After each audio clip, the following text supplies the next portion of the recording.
He's from Innsbruck University. Welcome up on stage, Johann Füller. Give him a hand before he starts. Thank you very much for the nice introduction. I have to submit I'm a bit jealous. Being an innovation professor in Austria and specializing on collaboration and open innovation, I really have to congratulate Sweden and the government for the innovation policy, because it's one of the only countries where the user innovations and user innovators are also in the policy making and into the strategy. So they made it, so you are really ahead, and hopefully I can bring some good news back to Austria. We heard a lot about collaboration, and innovation you have to collaborate, and you talked about entrepreneurs and big companies, but one thing which is really a great source for innovation, actually it's users. Because it's not new for you. Of course you know that users are innovative themselves, but so far it has rather been neglected in any strategy. It was not supported by policymakers. However, research finds that between 5 and 10% of all citizens, of users of just conventional products, do not only use and consume the products, but they become innovative. And they have a lot of knowledge.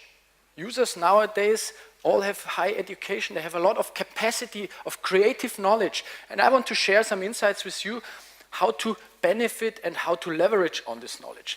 And many things are changing, and I have to add, besides of, let's say, many sectors which are innovating, it's the innovation management itself which has to be innovated. And it's due to new technology, it's due to the internet, that once of a sudden it becomes very easy to engage the crowd. So think about, instead of, let's say, innovating yourself, you first look outside, has someone already solved my problem?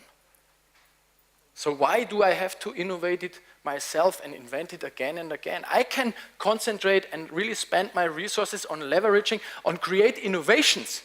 And the crowd is very helpful.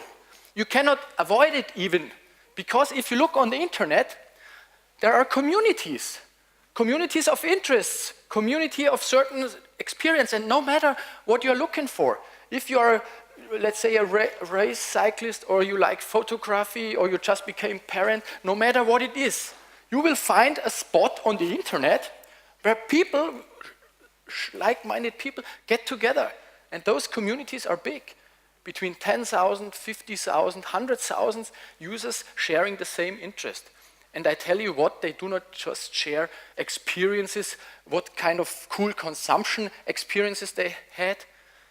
They share about how they are using the products, how they, let's say, innovate them, how they modify them, but also what kind of problems they experience.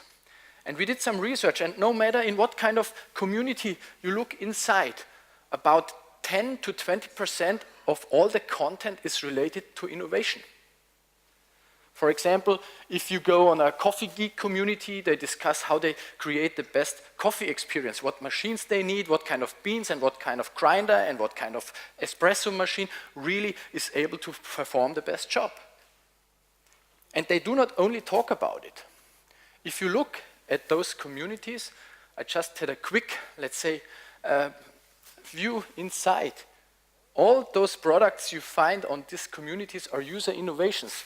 So the guy in this coffee community creates his own coffee machine, or discusses how to modify existing ones, or there is, for example, a basketball community, they create their own new shoes just because it's fun for them.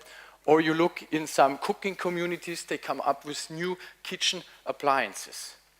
And it's not just the idea. Nowadays, with 3D printing, with fast prototyping, they are even capable to come up with prototypes in every field. And you could say, okay, it's very hard to, let's say, engage them. But nowadays, you have a lot of technological possibilities in order to interact with them. I wanted to show you it's not just on the, let's say, aesthetics, they are also discussing some functional, really hardcore technologies. You find it everywhere. So the question is what to do with it. How can companies, but of course also organizations and municipalities, how can they benefit from it? And it's not so easy because the entire innovation logic is changing. Formerly it was rather closed. It is the inventor, it is the producer, it is the big company who is responsible for innovation. And of course you do not share too much with the outside world because it's secret, it's confidential. And you cannot change from, let's say, a closed system to an entirely open system that fast and that easily. Nevertheless, you can give it a try. And I want to give you some examples how to leverage and how to benefit from this kind of potential. First of all, what do you have to do? You have to become open. You have to accept that it's not kind of, oh, we invented the stuff. You may change the mentality and say, oh, that was invented somewhere else. And we proudly take it and we collaborate with those guys. Yes, we are proud of it. We just help them to come up with the best products, with the best services, or to solve really, let's say, severe societal problems with it. As mentioned, probably if you never did it, if you never collaborated with the crowd on a large scale, it will be difficult to say, okay, let's do them to do the job for us. So probably you don't start with being very, very, very open, but you can come from the closed area and say, okay, let's go on the journey. Maybe first just benefit from the insights. Just see what those communities are really discussing. What are their problems? What are their solutions? And how can we make sense out of it? The next time, why not identifying some, let's say, really innovative people and invite them, sit on the table. It's not kind of a supplier, it's not an expert, it's not a university professor, it's users. And you collaborate with them. You do some creative sessions. Or you co-create. You say, okay, what kind of products should I go for? What kind of services? And you engage them into your innovation process. Or of course, crowdsourcing, you just say, I would have to come up with a new product, but instead of doing it myself, I outsource it. And I do not outsource it to one of the suppliers, but I outsource it to the crowd. And everyone is welcome who comes up with a solution which fits my needs. I give you an example for this kind of just creating insights. A company named Adidas wanted to find, let's say, new insights for the next generation of basketball shoes. And instead of, let's say, doing marketing research on a traditional way, they said, we want to know what community members are thinking about basketball shoes. First of all, are there basketball communities? There are lots of basketball communities, but are there also communities which discuss, let's say, basketball shoes and not just the NBA results or any stars, how the results fell. And if you look on the internet, you find a lot of communities like Nike Talk or Kickology or basketball.com, and you also find a lot of members. And of course, they post some pictures of them because it's a social network, so you get familiar with them. And they do not just discuss basketball shoes on a superficial level. They distinguish basketball shoes in 43 different topics. Like they discuss the design, the cushioning, the lacing, the traction, injury, dangerous risks, etc. And out of this kind of 43 topics, I just have 2 topics as an example. One thing, they discuss collecting shoes. And you see the pictures they post, and they love to collect shoes. They do not only own 1 pair of shoes, they own up to 50 or 100. And here the conversation, I got 49 pairs, soon to be 50 because my birthday is in 2 weeks, so they are looking forward to get the 50th pair. Or shoe individualization, here they give concrete information how to modify and customize their shoes. For example, they strip off the first layer of paint, they use some nail polish remover to get rid of the color, then they color paint it, and they put some acetone on it in order to create their huge, let's say, innovation or customized shoes. So what is the insight of it?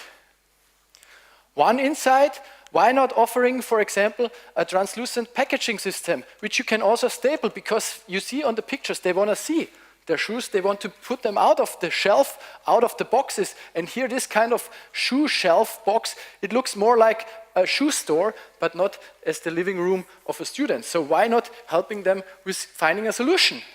Another insight, if people like to modify and customize, why not offering them a customized set?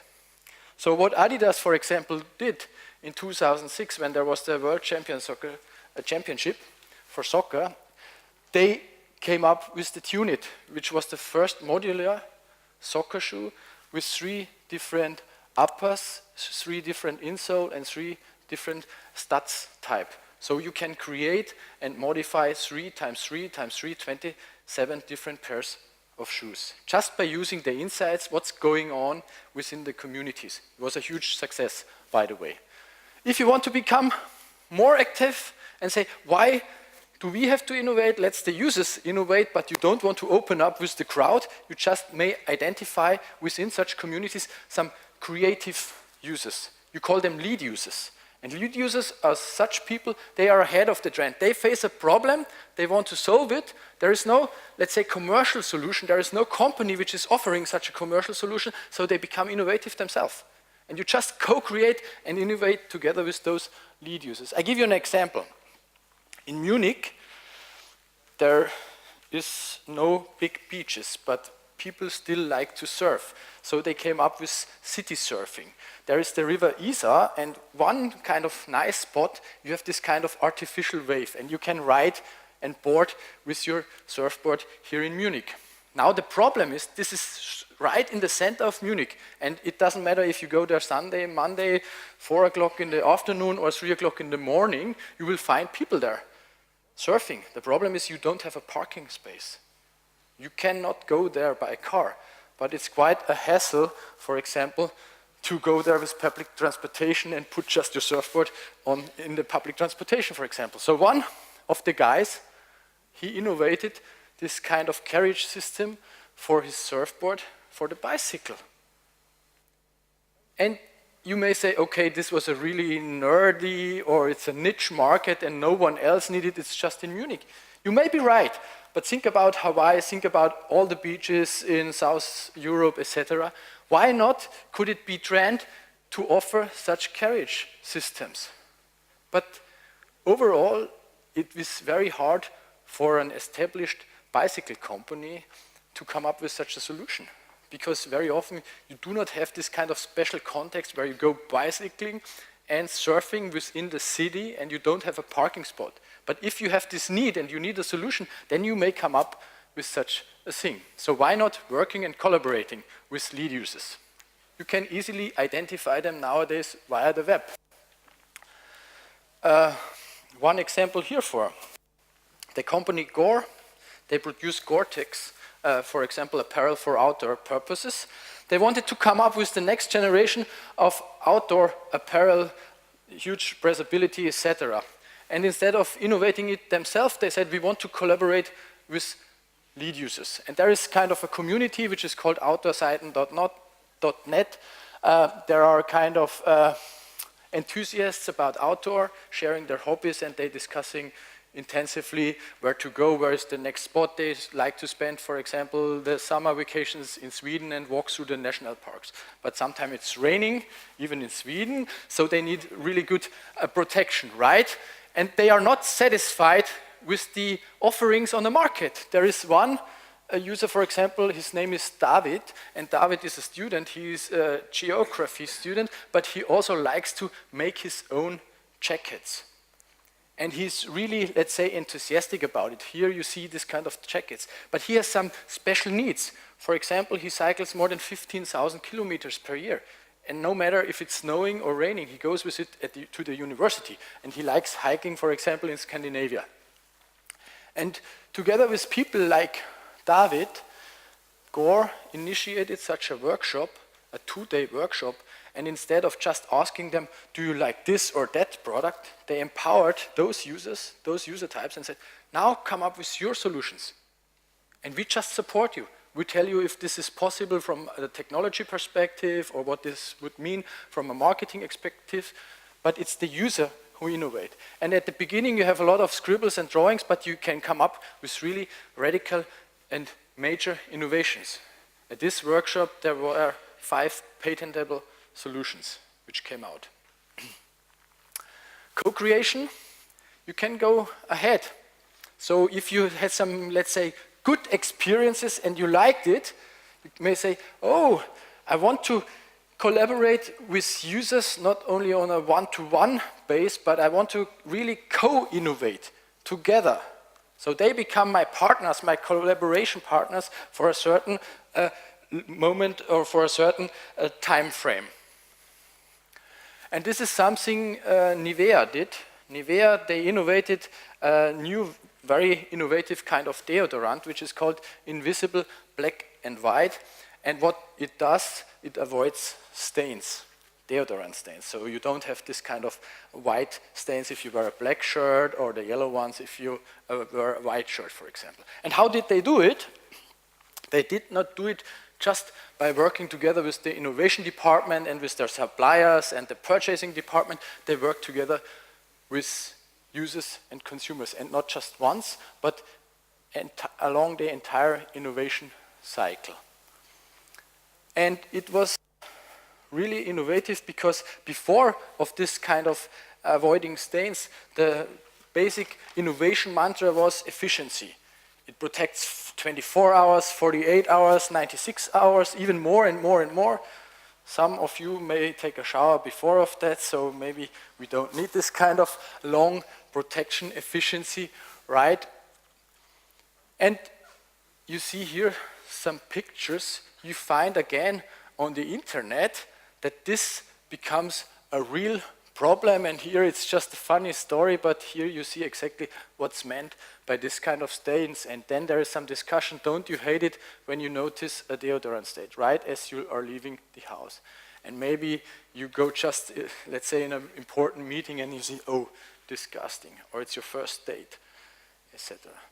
Most of the discussion is about men facing the problem. However, the discussion is done and interacted by women. So that's an interesting perspective you also see here. What you can learn from the users, for example, that they distinguish between 8 different stains. They create a stain manual. So there is the white stain for the black shirts, or the yellow stain, or there is the invisible one, or the more, let's say, wet stain, or even the crusty stain, right? And those users, they discuss how to get rid of it. And it's not just one fits-it-all solution, but they experiment with all different kind. They did not come up with a real solution. But it was really helpful for a company like Nivea to see, first of all, hey, there is a severe problem, and it's on the top list of some people, and they are so desperate about it that they even try and experiment how to get rid of them. The co-creation then was, instead of deciding it yourself, of course Beiersdorf was still deciding, they integrated more than 2,000 consumers from the internet, and they asked, if you would be Beiersdorf Development Department, on what kind of idea you would work on? Which one would be your most promising next big innovation? And this was called the Developers Index. And guess which kind of idea really became one? It was this idea about this anti-stain deodorant. And it's a funny story, but you know this funny story, it's the most successful deodorant launch of Beiersdorf, 130 years of history. So crowdsourcing, the last one. If you really want to open up and let the community do your job, isn't it cool? You just look at it and see, oh, they are doing my job. Don't worry, you still have to do a lot of things. So contests become very popular right now. They have been around since centuries, but nowadays it's not only governments or big organizations who can run those contests like the NASA or governments, everyone can do it. It's really low cost, and it's very, or it may be very helpful. One example here, Volkswagen, big German car manufacturer, wanted to get new apps for their infotainment device. And apps, we know from Apple, no one needs them, right? But as soon as someone has them, everyone wants to have them. Have you seen my app? So Volkswagen wanted to say, we want to get apps for our infotainment device. This is the display you have in the car, where you can get car information, where are the traffic jams, or how to get from A to B, and much more.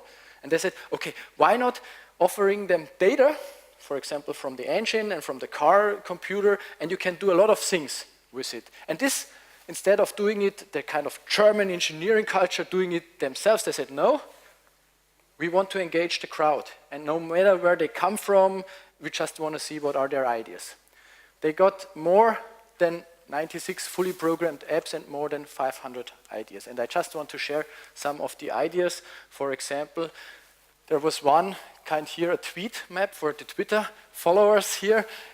You see in what kind of direction you go and how many friends you follow on Twitter. So maybe there is something interesting going on. It might be the innovation, let's say, summit here at VINNOVA, if I go this direction. Or there was a lot of information about hypermiling. If I want to go from A to B, how do I go there? By consuming the lowest gasoline, the lowest amount of gasoline. Or here there is some evaluation, okay, there are some gas stations. Is this a recommended gas station? Can I go there? Can I visit the restrooms, or should I go for 20 miles more? I like this one a lot. This is the virtual butler. The virtual butler, he recognizes, due to my driving style, if I get tired because I behave a bit silly, right? And then he says, Johann, now you should stop. Go take a rest. It's just a kind of reminder, hey, you may get tired. Or another one, if you are in a traffic jam, for example, and you get really aggressive because you have to meet some important people, but you are in this kind of traffic jam, here is the kind of drum computer, and you can use your display as a kind of drum and bass computer, and instead of just pumping on the neighbor, you can create your composition. And those are kind of fully programmed apps. Of course, you could say, oh, they are not the quality a car manufacturer would need, but see this kind of inspirational thing, and they are fully functioning. And of course, you see what consumers are thinking about, or what the crowd is thinking about, what you can do with big data, for example, provided from a car internal controlling system. Now, are companies excited? Not necessarily. Most of the ideas, they go to the kind of idea cemetery. And why? Because it's not so easy. We are not used to handle a lot of ideas. Organizations say, oh, we have a lot of ideas. We need more resources. It's not the ideas. We do not even have enough resources to realize our own ideas. So, and the least thing we need is 500 ideas. We need one really interesting killer application, whatever. And if you have a look on this kind of contributions, and if you have a look on the kind of idea quality, and you have the experts and you have the crowd, the average quality of the experts, it's much higher. Of course, they have experts. On average, they come up with better solutions. However, if you look about the distribution, because you get a lot of ideas, you see that this distribution is much higher. So why going for the average quality? We don't go for the average quality. We go for the outliers. We go for the extreme quality. And if you see, the higher the distribution is, the more the chance that you also find a good idea. However, if you are the CEO of a company and say, oh, I visited this community twice, and randomly you pick 2 innovations. Randomly you will find solutions which are rather low in quality compared to experts. This is the law. This is something, a fundamental difference between crowd and experts. So of course, once you get a lot of ideas, you also have to think about, how do I select? How do I pick the right ones? How do I condense the ones? So the job is not done just by running such a platform.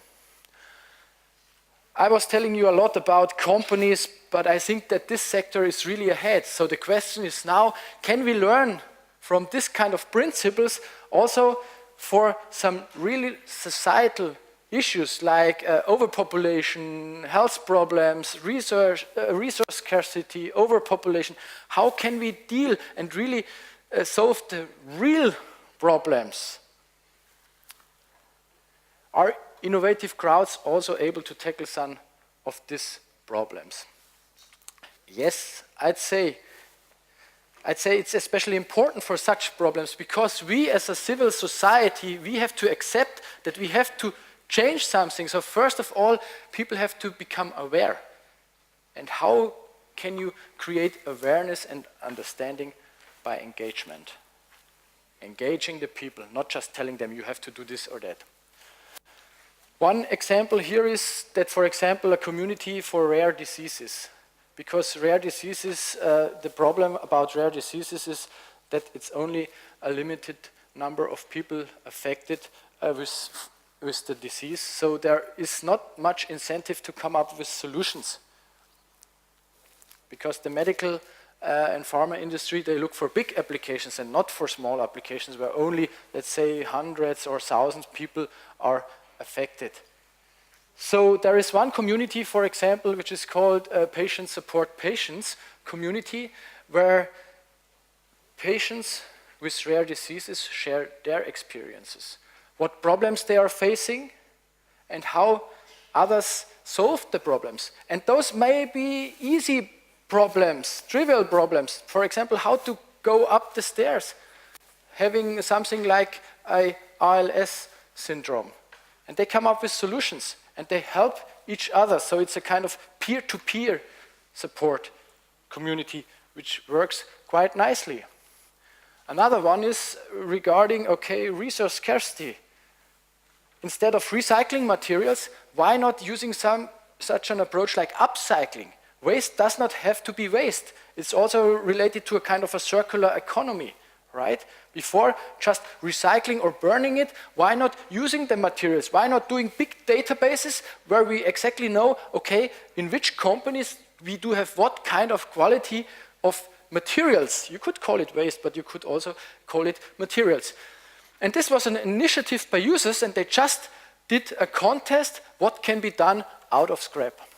And here you see it was a design contest, and here you see just some of the, I have to hurry up, I guess, just some of the contributions. This is a bicycle tube, for example, old telephone. You find all kind of stuff here. This is a washing machine, an old one, which now becomes a living room table. Here are some of the winning results. For example, out of this kind of case, you can do some furniture, or this can be done out of bottles, or this is an old seat belt, right? You can do shoes out of seat belts, for example. So I do not say that this is the solution. I just give you some examples that people really engage and care about, and also come up with creative solutions, what could be done out of scrap. Of course, you should create then a system which is supporting such a thing. So what is, for example, the ministry doing in order to also engage into sustainable innovation? Community members, all kind of people are in there. Just one last message I want to share with you. If you think you always have to pay, and you always have to pay a price. So usually these competitions are based on, if I win, I get some money, I get recognition. People who engaged, for example, in this contest have been asked, what do you want in case you win the contest? What do you prefer? And you really get what you prefer. And only 36%, or the majority, you can argue however you want, 36% went for the cash prize. 18% of the participants, they said, if I win, I want to engage in an internship in order to come up with sustainable innovations. 13%, I want to have a workshop organized by professionals who help me to realize my idea. 19% said, I want to donate the money. And 14% said, hey, this is a real great place. This became my community. I want to celebrate a party together with my friends around this topic. So it's not just the money. It's not so easy. I mean, it's still a challenge. Find the right people with the right skills, offer them a system which allows them to collaborate, which really empowers them to show their creative talent. So you have to think about whom do you want to engage, what do I want to offer them? But also you have to create some opportunities where we will say, oh, why not giving it a trial and start the small journey from the closed, let's say, road to the open perspective. Thank you very much for your attention. Thank you very much, Johann. Come with me here into the light as well. We'll do that for the rest of the day. Now, innovating with the crowd, it sounds like lots of possibilities are still untapped there. I know we have a Twitter question on this issue. Alf? Yeah, we do. How can the crowd help policy-level politicians to be more innovative and better to meet new needs? That's a very good question. Why not thinking about policymakers like companies? First of all, I think it would be very important for politicians to exactly know what citizens think about certain topics. And instead of using established marketing research and surveys and polls, okay, 15% want to like that, why not also engage citizens and initiate a kind of a discourse about certain topics? It could be, okay, for example, we have to decide in which areas we want to investment in families, in innovation, in infrastructure, but we do not have enough money. So where should we go to and what could be possible solutions? I think it's needed, especially in the policy area. I don't know how it is in Sweden, but in Austria, for example, people get more and more disenchanted and the trust into the political system is really, let's say, decreasing. So I think we have to find new approaches about democracy 2.0 or something. But this is really true for Sweden, as you say, it is in Austria. It sounds like such a simple solution to just ask the crowd, which is also the voters. Why isn't it used on a more broader level? I mean, we innovated for ages, for 100 years, completely different. It was the R&D department, it was the marketing department, it was the CEO, it was the inventor, and we are used to innovate this way. So we have processes, we have organizational structures, we have power structures, all this kind of stuff. And now you are telling them, oh, it's a good system, but we have new opportunities and we could adjust this system.